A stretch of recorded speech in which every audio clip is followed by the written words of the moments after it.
leher sapi. Ini mereka masuk dikunci,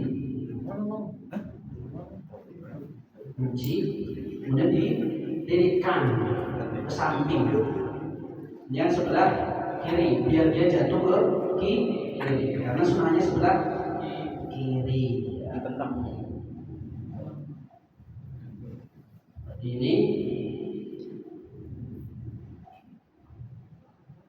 Ini udah bisa ya, tidak nih.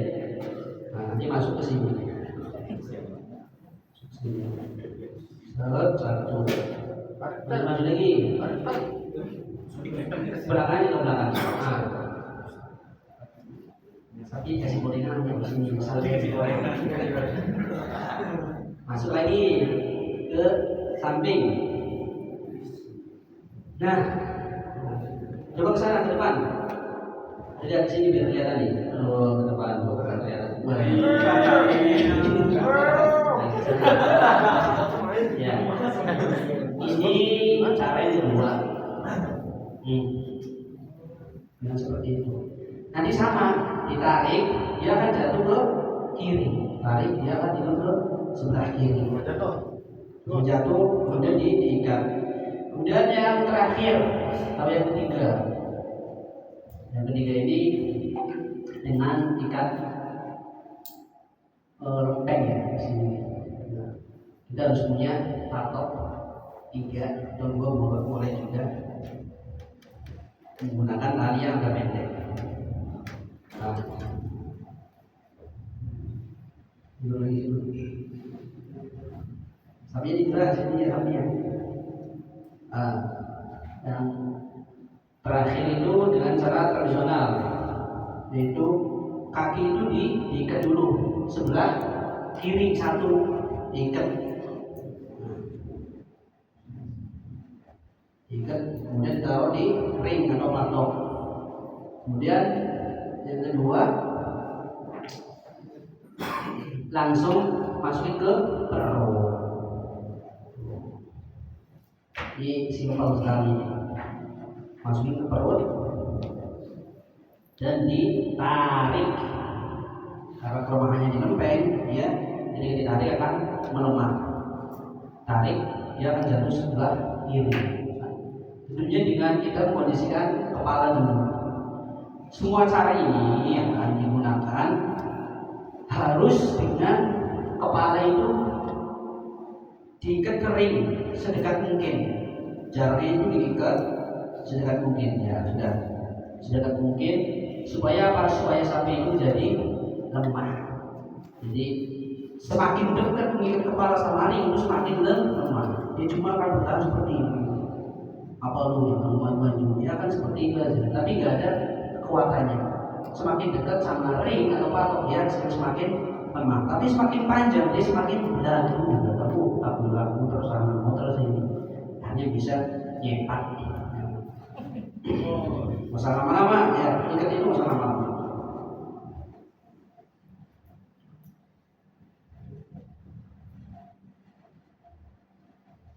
Ya, kita langsung aja ke praktek video, praktek penyembelihan ya, penyembelihan yang baik dan yang tidak baik.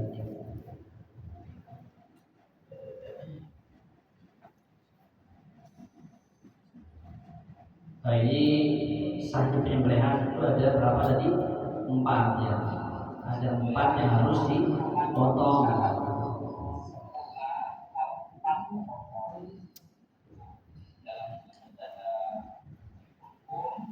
Belum. Ya satu tadi saya mau dijelasin.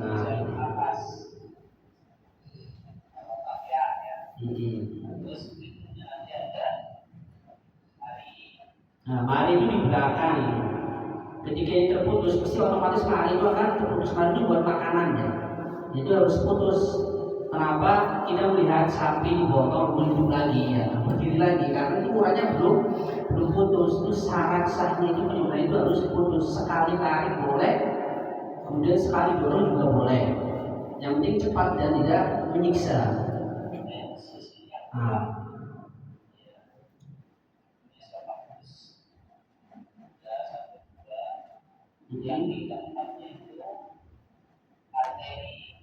Tuh, nah ini saluran darah. Ketika dipotong bisa ada unsur nah itu saluran darah dan ada dua kanan dan kiri harus terpotong juga. Hmm.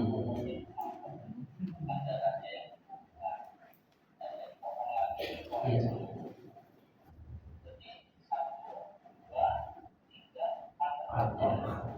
Ya.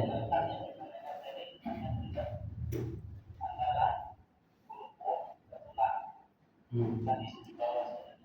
Jadi di sapi itu ada jakun, ini jakun itu. Laki-laki ada jakun. Nah, motong itu di bawah jakun itu. Apa namanya? Jakun ya? Nah, jakun itu potong di bawah jakun. Kalau misalnya kita nyembelih sapi, ya, di bawah rahang ini itu ukurannya 5 jari tangan. Sebelum potong itu ukur dulu nih. Kalau sapi nggak ngamuk, kalau ngamuk masih diukur. Kalau misalnya ngamuk masih diukur. Nah, jadi diukur 5 baru disitulah letak potongan. Kalau kambing 3. Ya. Kalau prinsip lagi, semua hewan itu ada telinganya ya. Ada nggak? Hewan itu ada telinganya. Nah, kecuali ayam ya. Hewan ada telinganya. Nah, telinga ini kita samakan ke leher. Kita bengokkan ke leher lah, sini itu sudah pas. Nah, motong itu di bawah telinga, misalnya telinga ini, di kesampingan telinga ini. Nah, motong itu di situ. Kalau kita misalnya motongnya di jakun, itu nggak bakal mati, karena dipotong tuh ya. Ini urat, nah ini urat nih. Motong tuh di bawah sini. Kalau potongnya di sini kita nggak bakal mati. Di sini dipotong, di sini ada yang potong sini, cuma lepas aja itu uratnya, dan dia nggak mati. Motong leher aja, leher sini potong, lidah juga potong, dan uratnya nggak kepotong. Itu nggak bakal mati. Nah itu tidak boleh motong di sebelah situ. Santri. Oh ini di Malang, RPH Malang programnya sama seperti tadi itu, benar-benar kencang lehernya ya. Jadi dari perhatian semuanya.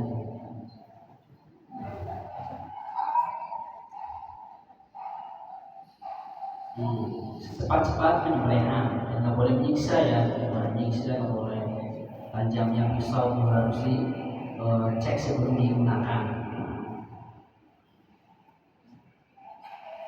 Jadi seperti itu.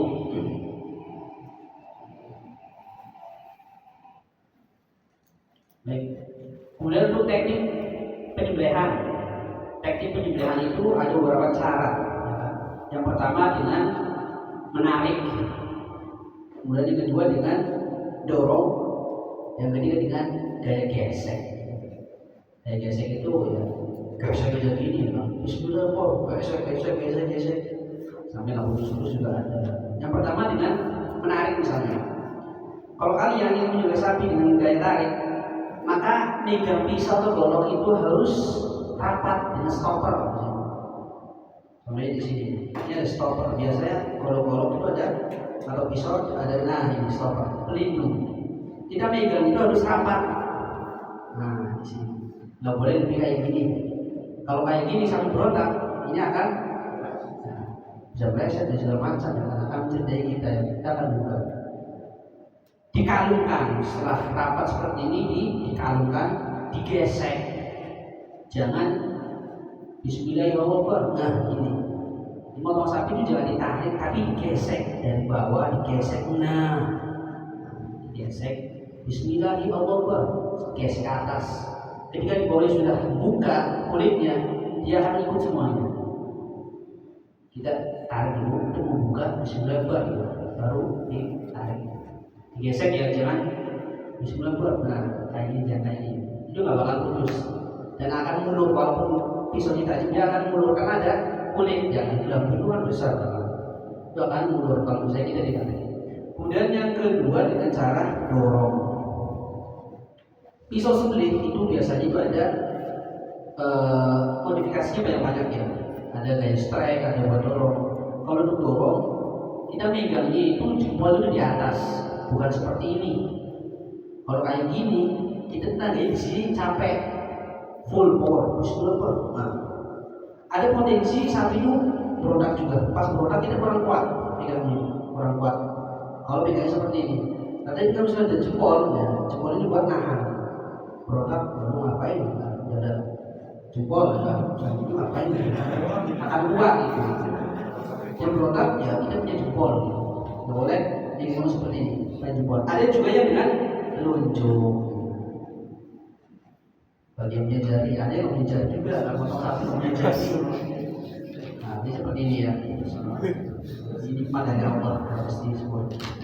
Kemudian dengan cara gesek, gesek itu biasanya orang ngongkong ya, kayak kakek ya, dia motor pakai sarung, pakai peci, so gesek aja. Udah nggak tahu digesek-gesek, sapinya kasihnya kong, ngapain kong, matinya kong, gitu. Ya. Kemudian yang sekarang ini ada gaya dorong, gaya dorong digunakan dengan dua tangan. Dan di sini ya, di sini kita akan ada video di sini orang membeli sapi, kemudian dia malah kena tangannya. Yang pertama dia nggak punya sarung tangan, kemudian kedua memegang kepala nggak kuat, sapinya berontak, dia ketusuk sini. Jadi mau itu aja malah kena kurban tangan. Kalau bisa gaya dorong, kita harus punya katakan di sini tangannya dua, dan tentunya dengan sarung tangan semuanya. Ya, harus pakai sarung tangan, jangan sampai enggak. Pas dorong Bismillahirrahmanirrahim, belas, nggak boleh di sini, nggak boleh di sini, di sini. Itu gaya dorong. Kalau misalnya saya bisa gaya dorong, pakai gaya dorong nggak apa, senyamannya itu bisa tarik ya tarik, dorong ya dorong. Kemudian selanjutnya itu harus tahu ya kan, fungsi golok dan pisau ini buat apa? Pisau ini golok sembelih. Nah, ini golok sembelih. Gunakan golok ini untuk sembelih aja. Gak boleh buat tulang. Golok sembelih kita untuk tulang. Mana tulangnya? Perang dia akan rompal, tidak awet. Kenapa? Karena didesain itu untuk sembelih. Mata bilahnya itu kecil. Nah, mikronya itu kecil sekali. Dia akan lemah. Semakin kecil semakin tajam. Anda pernah lihat silet? Silet itu semakin tipis semakin tajam. Kalau mengenai tangan, ada rasanya nggak silet? Oh, tahu-tahu berdarah. Pas cuci tangan baru sakit. Apalagi pas makannya nganggur, makan kuah itu, sakit banget. Begitu juga dengan hewan. Hewan kalau misalnya disembelih dengan cara pisau yang tajam, dia tidak merasakan sakit. Kalau misalnya gerak itu gimana? Jadi cuma refleks, kaget aja. Ada yang disembelih berdiri lagi, sudah disembelih berdiri. Karena dia nggak merasa kalau uratnya sudah putus. Jadi makin cepat makin baik dan dia akan merasakan. Kalau misalnya gerak, berontak itu refleks, bukan menyiksa ya, refleks. Kalau di Timur Tengah itu menggunakannya pisau dan digantung sapi, kemudian kita digantung dan tidak digantung aja kepalanya, kemudian ditusuk. Jadi inti penyebaran itu cuma 4 itu, kan? Murah 2, kemudian 1 kerongkongan, dibawa lagi buat makan, 2-nya darah. Jadi kalau perlu lebar-lebar, potong segini aja udah cukup. Nah, biasanya dikerek kepala itu, dimodalkan dikerek, udah benar-benar kuat baru disembelih. Jadi itu nggak lebar-lebar, segini aja udah cukup. Kalau Indonesia makin lebar makin syar'i, ya kan? Kurang lagi kok goyang, lebar lagi, lebar lagi, akhirnya perenakan namanya. Cuma dikempatin aja, ketika tinggal ke atas ini udah kumpul jadi satu urat di sini. Kalau di sini bawah juga ditekan misalnya di atas ya kan, kita menggunakan dari atas ya kan, itu ke atas semua juga sudah kumpul urat jadi satu. Dan disitulah kita berdoa Bismillahirrahmanirrahim, langsung akan mengucap semua, keluar semua darah-darah.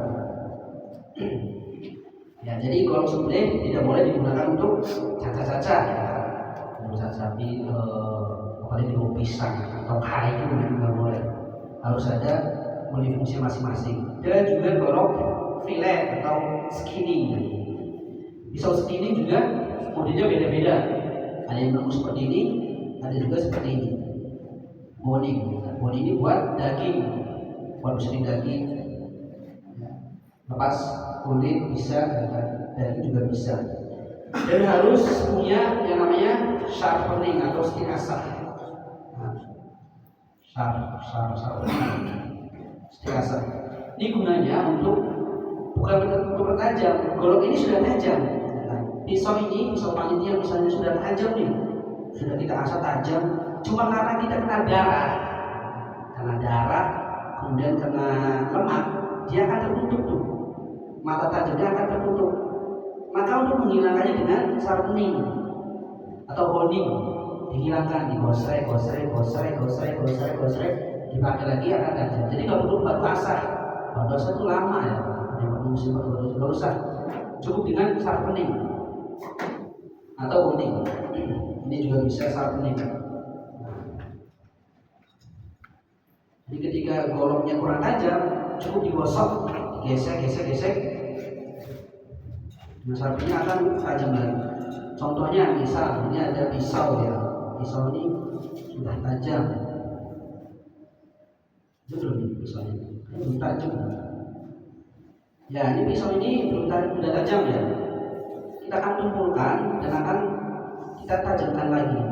Kita tumpulkan dulu pisau ini.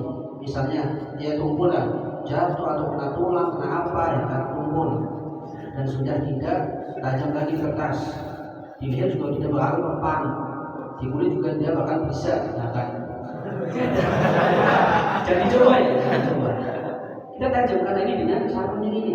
Nah, cukup digoseng 1, 2, 3, 4, 5, 6, 7, 8, 9, sampai sedikit juga boleh. Sedikit bacaan. Kita coba lagi di kertas, apa sudah tajam atau belum? Ya ini sudah tajam kembali.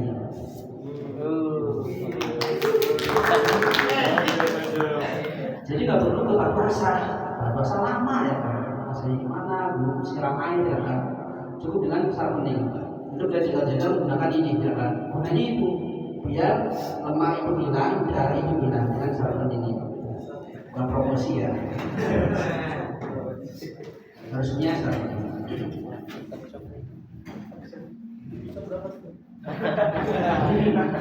Ya sampai sini ada pertanyaan, silakan.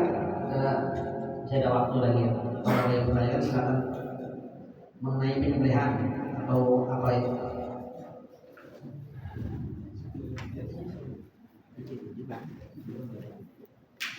Ada? Ya? Muntah. Kenapa? Kalau muntah nggak ada minumnya. Itu susu sapi aja bisa muntah. Ya kalau muntah sama, pokoknya itu di atas, di sini. Kalau di bawah dia nggak bakal mati. Kalau di atas ya berdas, mohon maaf. Kalau di atas sudah bakal mati, dia di bawah, ditusuk ya. Jadi ditusuk terus ditarik, rumahnya di situ. Dan diikat kaki depannya cuma satu. Muntah itu satu, kemudian ditusuk. Muntah juga sama, ya kan? Binatang, yang namanya binatang sama lah. Ada kelemahannya, ada kekuasaannya. Ada juga muntah yang sampai nendang juga ada. Sampai makan orang juga ada, gigit jaga itu karena SOP penyembelihan jadi pakai. Ya, ada lagi pertanyaan? Ya, kalau nggak ada kita lanjut praktek ke hewan kambing ya. Kambingnya sudah di depan, kita lebih lanjutnya di kambing. Nggak bisa kambing ini sapi ya. Kita pengikatan dan penyembelihan juga. Ya, silakan. Kita pindah ke depan ya, di sana sudah ada bisa.